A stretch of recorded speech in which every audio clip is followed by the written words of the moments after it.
The blades that I'm planning to make for you guys today, I'm planning to make kind of a straight blade.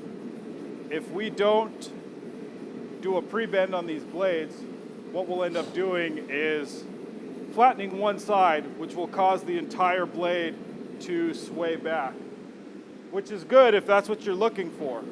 If you want that kind of effect, you don't have to do this next step. But if you want a blade that's got more of a straight angle to it, like say this one, you've got to set it up beforehand. In order to set that up, I'm going to pre-bend it in the other direction. You'll see what I mean here.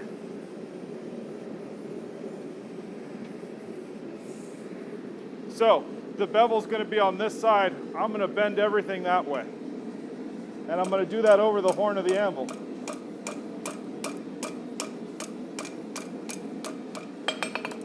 Then I'm going to straighten it out.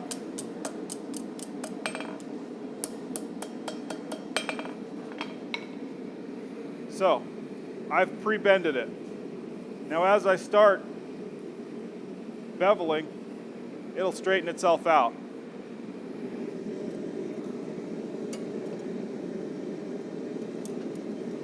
You can address it as you go, but I just find it easier to do the pre-bend.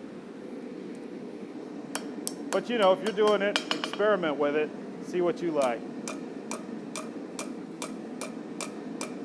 Now this one, I want a little bit more of a curve to it, so I'm not going to pre-bend it as much.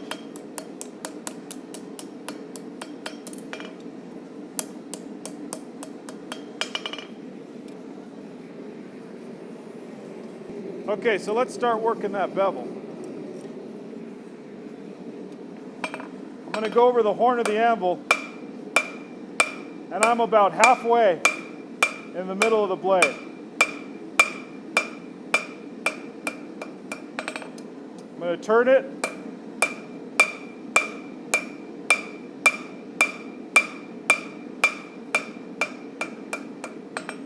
Now, I just did a strip down the center. I want my spine to be the thickest part, and I'm going to have everything taper. So I'll start in the middle. My next heat, I'll go to the edge. And when I go to the edge is when you'll really see it straighten out. One thing I also recommend is get your spine the thickness you want. As in, put a distal taper in it. Thickest at the back, thinnest at the front. That's one of the nice things about a forged blade is you get to forge these things in, whereas in stock removal, you're just using a flat bar and you're cutting it out and you're grinding that all in. Here, you know, you're kind of the creator and you're putting that all in yourself.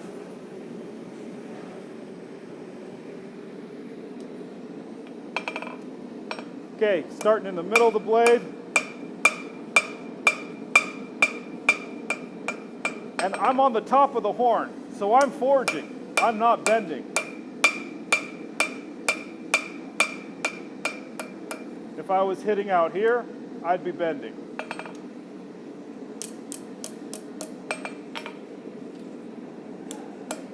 Now you see how much lighter I'm taking it with these hammer blows compared to when I was originally lengthening. And that's because I need more control. And I'm making sure that blade stays really hot.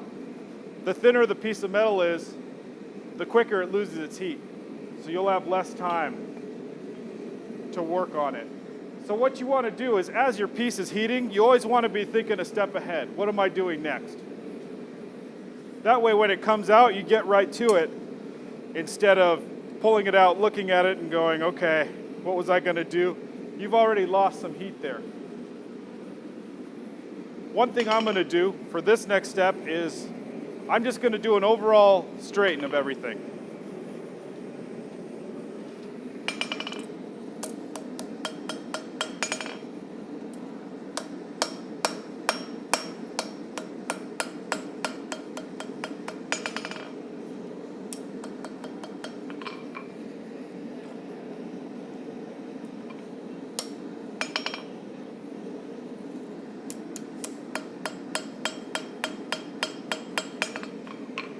One other thing I'll caution if you're first time doing this is to watch the tip of the blade too. Don't get it too thin or too needle-like to begin with. You'll want to keep some metal there to have some wiggle room as you learn to forge these out.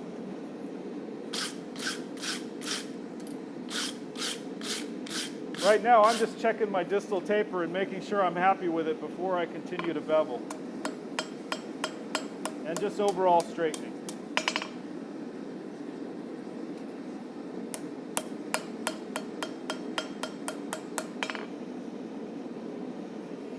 So if you can see that, it's thickest back here and it tapers nicely to the point. I don't have any fat spots or wiggles. And that's what you're looking for.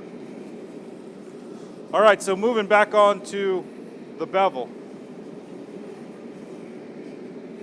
With this pass, you'll probably see the blade straighten out.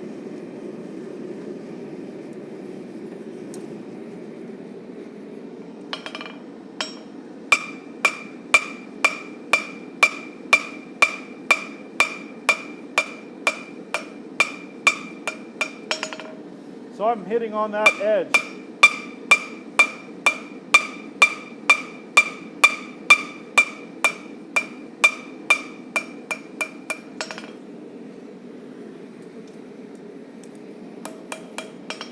And you can see that straightened it out. That took our curve right out. Now these fuller marks you're seeing are coming from the bottom of or from the top of the horn. And it's actually, the bottom is moving this way, like I explained earlier about the rolling pin with the peen. The bottom's actually moving it that way as I'm shaping it on top, which is giving us a little extra length too.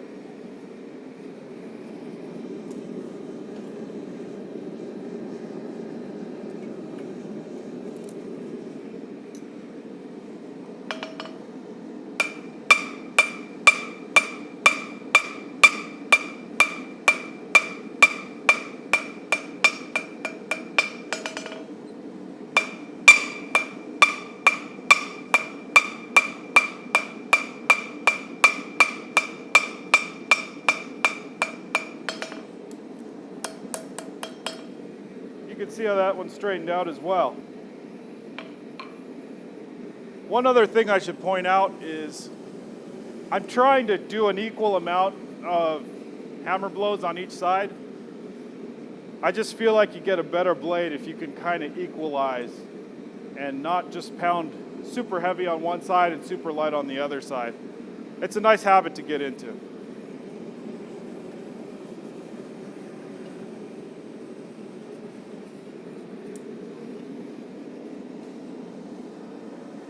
Now I'm looking at my bevel and I want about the thickness of a dime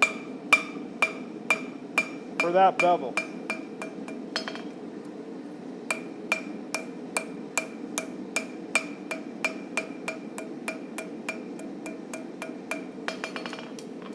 And that's pretty much true if you're doing a railroad spike knife or any other knife. You just want to leave some steel there so you've got steel to work with as you're going through your heat treat and all that good stuff.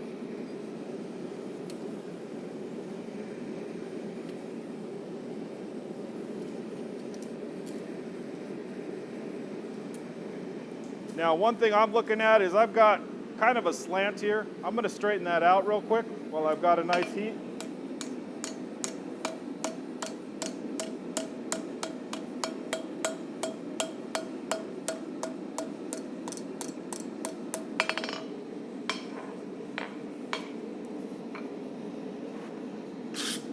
And this is where you start making decisions about your blade shape. I haven't talked too much about it, but you want to just think about the type of blade you're making and the best way to go about executing it.